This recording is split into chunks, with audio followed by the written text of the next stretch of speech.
Hola. Una de las cosas que no me deja de sorprender del lore de la Railway Series y de Thomas en general es que a pesar de que el primer libro se publicó hace 79 años a la fecha de que se estrena este video, su lore, tanto en las historias en sí como en la media adicional como el libro de Sodor, está tan bien detallado que sigue dando mucho de qué hablar. Esto es bien sabido que se debe a que todas las historias que tiene su repertorio se basaron en un contexto realista, tanto histórico como de líneas en sí. Muchas de ellas siendo un reflejo de algunos ferrocarriles de la realidad. Y este efecto está tan bien logrado que a muchos de morros al segundo que nos enteramos que no existía la isla, nos dejaron como de...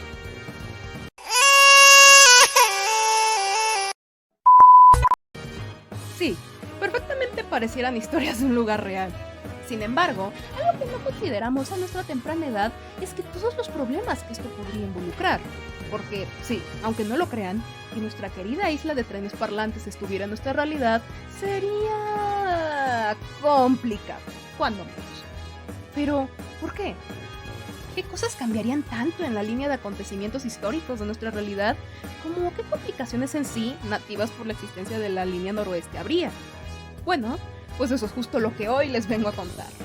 Hoy vamos a analizar tanto datos reales como los que tenemos desperdigados entre los libros, el libro de lore de la isla, y capaz uno que otro detalle de la serie de modelos como la CGI, para podernos dar una idea cómo podría lucir la isla donde todo pasa y qué desafíos esto podría involucrar. Que créanme que va a ir un poquito más allá de los ferrocarriles. Por lo que damas, caballeros y locomotoras, agárrense una botanita, el siempre confiable diccionario de Súdrico y una buena brújula, porque hoy seremos llevados a un mundo de fantasía con un buen sazón de realidad. Y les puedo garantizar que veremos un poco de todo.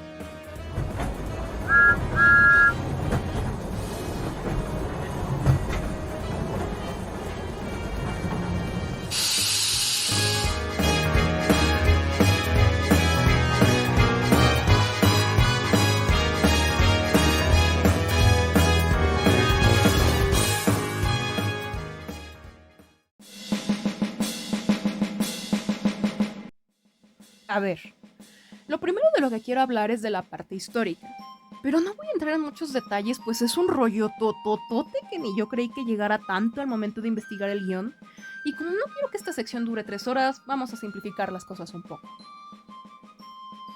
Godred, y no este Godred, sino este Godred, se supone que fue uno de los mejores reyes que Sodor tuvo, garantizando su estabilidad por aprox 10 años y siendo recordado como King Orry. Su nombre completo es Godred MacHarol, por cierto. Y luego tenemos a su bisnieto, Godred Crovan Manos Blancas, quien sí existió. Lo cual ya nos da nuestros primeros cambios, pues uno, confirma y vuelve a Orry, el bisabuelo de Crovan, que hasta lo que pude encontrar, quién fue su verdadero bisabuelo sigue siendo un misterio perdido en el tiempo. Y dos, este dude gobernó Nublin y la isla de Man hasta su muerte en 1095. Y técnicamente esto le hubiese añadido un territorio más a su poderío político. La isla de Sodor, obviamente. Además de que se supone, según el libro de la isla, que se estableció aquí primero antes de ir a las demás islas que en la realidad se invadió.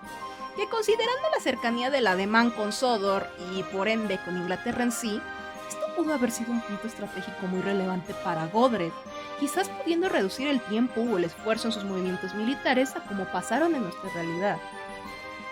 Ahora, en cuanto a la lengua nativa de ahí, el súdrico, hoy en día es muy probable que estuviera en peligro de extinción o de plano ya extinto, al igual que la mayoría de las lenguas nativas del Reino Unido, las cuales están casi perdidas por la desinformación.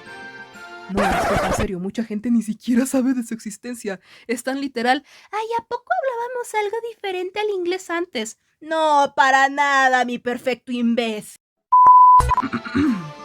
A excepción quizás del gaélico irlandés o gaile, quienes, como tienen un gobierno independiente Reino Unido, lo han podido defender un poquito más. Capaz Sodor tuviese algo de esto, pues muchos de sus lugares conservan sus nombres con su pronunciación súdrica, y no se han anglicanizado como es el caso de Casnihawin, entre muchas otras. E Irlanda ha hecho más de lo mismo, a excepción de ciertas ciudades por cuestiones prácticas para facilitar el habla, como el mismísimo Dublín. Pero con todo y todo, desde que Sodor es tristemente una islita, bueno, una islita, ya verán por qué, y parte del Reino Unido, yo ya iría dando al súdrico por feito. Y como dato interesante, nuestro querido súdrico compartiría ramas con las lenguas godélicas, un subgrupo junto al gaélico irlandés, manés y gaélico escocés, también llamado Gaelic, del cual yo soy un poco. De hecho, comparte algunas palabras con estos idiomas, como biurla, que significa inglés tanto en el súbrico como en el gaélico escocés. Aunque, según varias cosas que me encontré en la wiki y el libro de Lore, sus raíces datarían de las invasiones nórdicas de aproximadamente los años 793, lo que vuelve muy probable que ellos, antes de hablar el súbrico en sí, hablaran alguna lengua britónica, como es el caso del cúmbrico. Y no es algo, se le llama así por Cumbria, Escocia. Dejando sus tiempos antiguos de lado, donde ya tenemos confirmadísimo que fue un enredo antes de caer en manos inglesas, la cercanía que tiene la isla con Inglaterra, más específicamente donde colinda con Barrow-in-Furness y posteriormente el fácil acceso que da a la ciudad de Lancaster o a los puertos de Blackpool o Liverpool, lo hubiese convertido en un punto estratégico bastante relevante en prácticamente cualquier enfrentamiento bélico. Aunque muy probablemente no se hayan metido mucho en las guerras de tiempos modernos, principalmente la Primera y Segunda Guerra Mundial, pues si sabemos que la bolita azul escapó aquí al inicio de la Gran Guerra, esto se los menciona en su fragmento en el libro de Sodor's People, History and Railways, de cuyo fragmento ya hablé en otro video, por cierto, es muy probable que haya hecho esto por la relativa tranquilidad del lugar, característica de la mayoría de las islas anexas al Reino Unido durante esos tiempos de guerra, cuyo problema principal durante estas eras era el racionamiento, pero siendo un paraíso a comparación de la violencia que se vivió en otras regiones. Sin embargo, gracias a una lectura escrita por Audrey en 1972, titulada Narrow Gauge Railways in Sodor, la cual prevalece en el Talilín y posteriormente en el libro de Lore, sabemos que el continente les prestó dos locomotoras diésel que se asentaron en el ferrocarril Scarloy, con el propósito de transportar madera para construcción y explosivos. Sin embargo, estas ya no se nos vuelven a mencionar nunca más, ni se nos da más detalles sobre eso, como su personalidad, modelo, etc. Cosa que la verdad no me sorprende, pues es conocido que durante la Segunda Guerra, en lugares pequeños como las Islas Hébridas, se armaron unos batallones improvisados conocidos como Home Guards, a veces traducido como guardia local, en caso de que los alemanes atacaran. Pero estos batallones, como su nombre lo indica, solamente constaban de gente local, que a lo más que le habían disparado era pues a un pato, y terminaban estorbando más de lo que realmente ayudaban. Y esto no se nos aclara de ninguna manera, pero es muy probable que Sodor no se hubiese salvado de eso también, lo cual también indicaría la poca relevancia de estas dos islas. Aunque esto, sumado a su gran tamaño, vuelven a esta isla una de las más importantes, pues solo chequense algo. Sacando cálculos aproximados con los mapas disponibles, la isla sería de aproximadamente 8.200 kilómetros cuadrados, lo cual lo posicionaría hasta arriba en cuanto a tamaño sobre todas las demás islas aledañas del Reino Unido, incluso sobre la de Man, White Sky, las más grandes en la realidad, a menos de decir que dejaría fuera del mapa la isla de Walney. Otro aspecto en la que la isla también superaría a sus hermanas sería en población, pues según la wiki, esta tendría 177.000 habitantes. Estos según son datos correspondientes a los 50 y por eso tomaré datos de esa época como referencia. Que, con todo y todo, es bastante por encima de la isla de Wight, con sus 100.000 de aquel momento, y eso que era la más poblada de todas.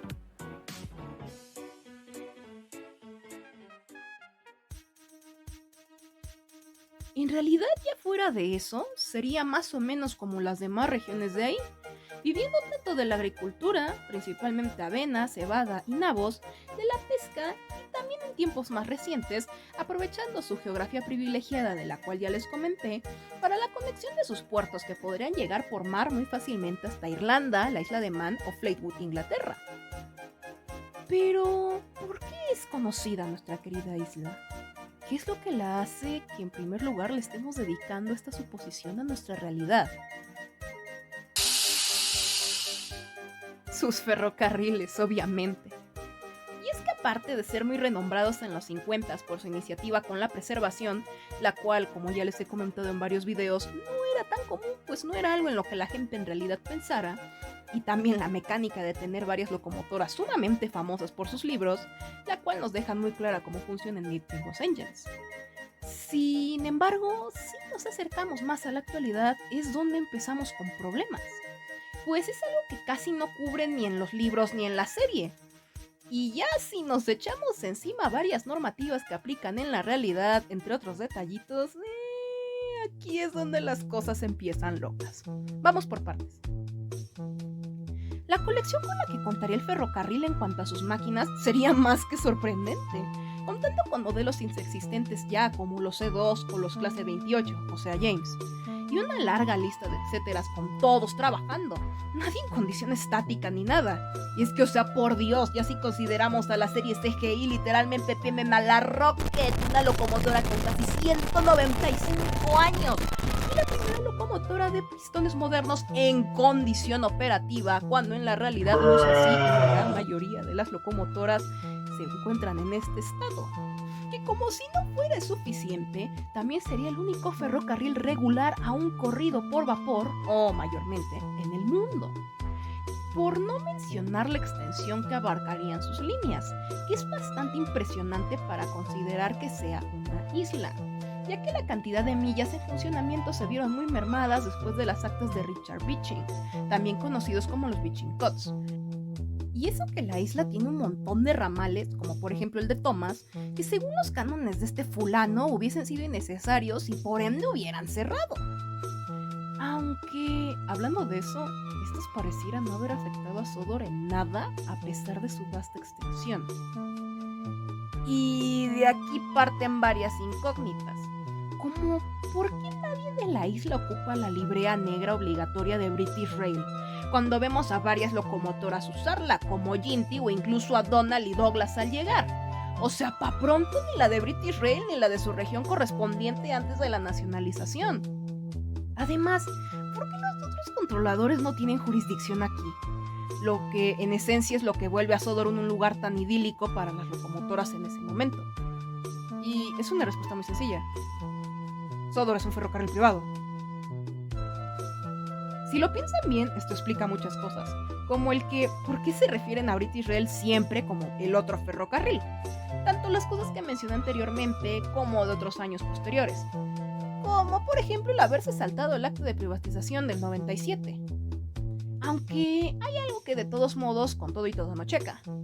Por mucho ferrocarril privado que fuese, ¿cómo se saltaron el baneo del vapor?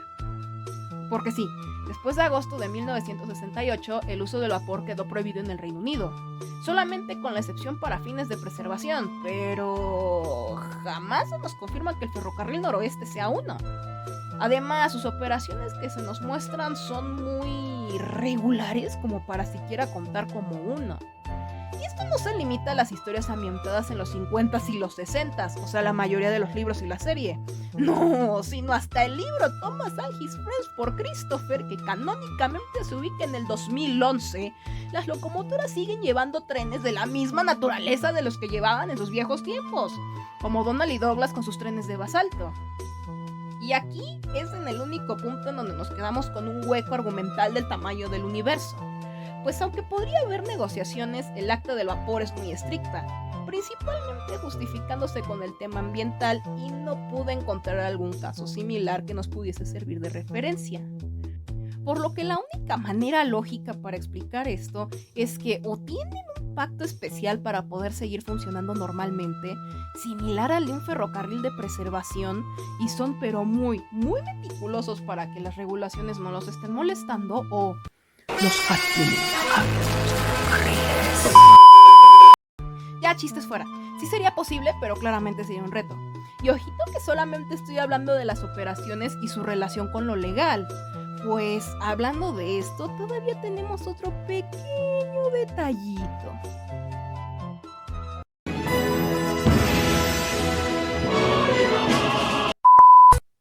Las licencias. Porque miren, ¿conocen esa anécdota en la que dice que esta Beth Talcroft trató de demandar al ferrocarril Gruber por la propiedad intelectual de Stibney? Cuando literalmente Stibney existió 120 años antes que toda la serie en sí. Bueno, pues aquí más o menos aplicaría la misma retórica, solo que ahora quienes tendrían la sartén por el mango serían los de Mattel. Aparte de que desafortunadamente tendrían la razón. Y miren, es que nada más piénsenlo. La pintura, nombres y hasta las siluetas como tal de las locomotoras estarían protegidas, entre comillas, por una licencia, la cual, si el ferrocarril noroeste quisiera conservar, tendrían que estar metidos constantemente en un convenio. Y o sea, con lo que ganarían al año con sus servicios regulares y lo turístico, supongo que no habría tanto inconveniente. Pero definitivamente serían un gasto de tiempo y dinero súper recurrentes. Que hablando de esto, sería una pena poder equilibrar esto bien. Porque, por mucho que me duela decirlo, un ferrocarril moderno con diésel eléctricas es mucho más eficiente y barato que mantener uno chapado a la antigua. No tan solo por lo que ya he mencionado, sino también súmenle que existe una cosa conocida como el certificado de calderas, el cual es un documento oficial que certifica una locomotora para poder circular todavía, pues garantiza que sus niveles de presión y todo son seguros para su operación, y una vez que estos expiran, se tiene que cambiar la caldera y volver a tramitar esto para que puedan funcionar nuevamente. Y ya ni hablemos del mantenimiento constante que requieren las máquinas antiguas, etcétera, etcétera. Tanto que llegaría un punto donde sería más barato hacer una réplica o un modelo de tamaño real, como el del Thomas de Strasbourg, por ejemplo, que tener al Steam Team original, consumiendo carbón y todo el asunto. Duda existencial, ¿estos también tendrían vida? Pero en fin, si se fijan, si Sodor fuera real, la supervivencia de la línea dependería al 100% de quien la manejara. Y aunque esto pues evidentemente aplica para cualquier otra línea, aquí habría un peso extra por lo que les he estado comentando. Y por experiencia ya sabemos que los HAT son expertos en el arte de correr ferrocarriles. Eso sí, la línea entera dependería de que sus futuras generaciones siguieran tomando tan buenas decisiones como todos los anteriores, pues un mínimo error podría poner en riesgo a todos sus integrantes o al estilo de vida al que están acostumbrados. Además, también consideren que traspolando los libros literalmente con que tuvieran caritas, sentimientos y todo como los vemos en los libros y serie, nosotros veríamos esto como algo tan cotidiano que nadie le daría relevancia, pues es algo que ocurre y ya. De tal manera que si algo saliera mal, nadie tendría escrúpulos ni consideración por ellos en sí, sino más bien lo tendrían por el valor que tienen como objetos históricos e incluso objetos de valor.